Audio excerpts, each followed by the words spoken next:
Növbəti sualda deyir ki, kitab əhlini, deistləri, ateistləri fərdi təkfir etmək olarmı, yoxsa onlar üçün də şərtlər və maneələr var?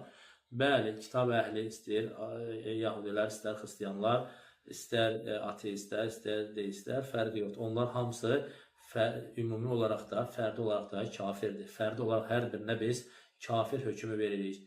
Onlara nə deyir? Kafir görürük və deyir, etiqad edirik ki, onlar o şəkildə ölərlərsə əbədi cəhənnəmlikdir. Bu bizim etiqadımızın gərəkdirdiyi məsələlərdəndir. Lakin təkfirin şərtləri və yaxud yerinə yetməsi, vaniyələrin aradan qalxması bu kimlərə aiddir? Müsəlman olan birinin şirkə düşdüyü halda ona tətbiq olunur.